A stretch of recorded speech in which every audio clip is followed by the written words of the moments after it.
In your mixer bowl, you're going to combine your 2 cups of flour and your 1 teaspoon of salt. After you've combined the ingredients, then you're going to add 3 large eggs, one at a time.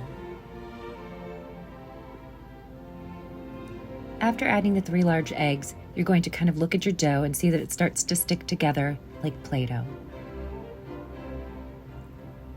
I'm going to change to my dough hook at this point, and I'm going to start mixing my dough again with a little bit of water.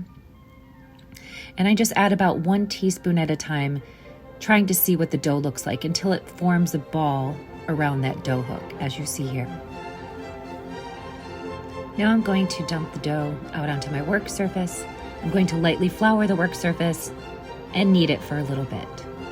You're going to knead your dough into a ball, and then you're going to wrap it in some plastic wrap and store it in the fridge for about 30 minutes. This is when I like to make my pasta sauce and my ravioli filling. As you can see here today, I'm doing a cherry tomato, garlic, basil pasta sauce. So I'm going to start with my garlic, saute it, and then my cherry tomatoes. Give it a few minutes to saute, not long. I want it to be that fresh flavor. Then I'm going to start making my filling, and I'm going to do my sauteed spinach, chopped artichokes here, and a small container of ricotta cheese. I'm going to give that a good mix. 1 egg. And then I'm going to do a little bit of salt and pepper to taste, a 1/4 cup of parmesan cheese, and a 1/4 cup of Asiago cheese. You're going to mix that until it's well incorporated. Make sure that you drain your spinach before you put it into this mixture. I usually use a cheesecloth or even a paper towel works, but you do not want your filling to be wet. Now I'm taking my dough out of the fridge and I'm going to cut it into quarters. After I cut the dough into quarters, I'm going to store the other 3 pieces in the plastic wrap while I work on this 1 piece of dough. And I'm going to flatten out that dough and give it a nice flour. You don't want it to stick in this machine here. So I'm going to start on 1, and I'm just going to keep like refolding it and then putting it back through the machine on 1 for a few times. And then I'm going to move up to 2, 3, 4. And then as you see here, I'm probably at about a 6. And ravioli dough, we're going to go all the way to 7. I would say on a night that you're making pasta for your first time, do it with just your family members. Like, don't have a dinner party, because sometimes pasta dough can be temperamental. It could be very easy.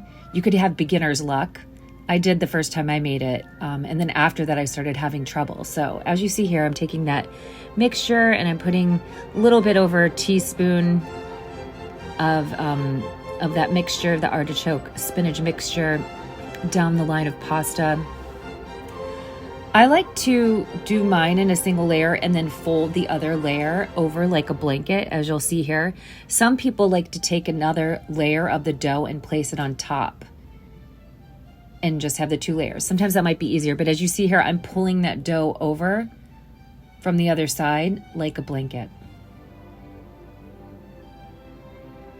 And you're just going to push in between the dough. And here I'm aligning it, making sure everything's aligned. And they're going to push in between and kind of just separate each ravioli. I like to make big ravioli, but maybe your first try, go a little bit smaller. It may make it easier for you. And then I'm going to cut it here with my ravioli cutter. You can use a knife.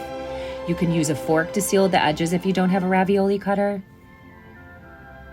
As long as you have those edges sealed. As you see here, that's kind of a large ravioli.